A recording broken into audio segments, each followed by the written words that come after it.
பாவி இந்த உலகில் உண்டா? ஐயோ எனக்கு மன்னிப்பு உண்டா?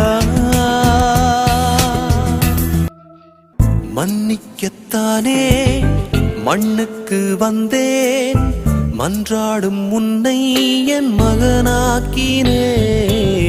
மன்னிக்கத்தானே மண்ணுக்கு வந்தேன், மன்றாடும் உன்னை என் மகளாக்கினேன்.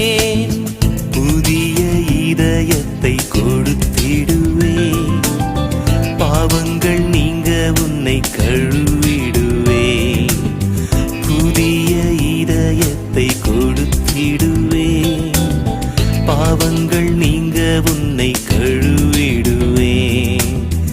எனது ஆவியினால் நிரப்பிடுவேன், உன்னை நான் என்னோடு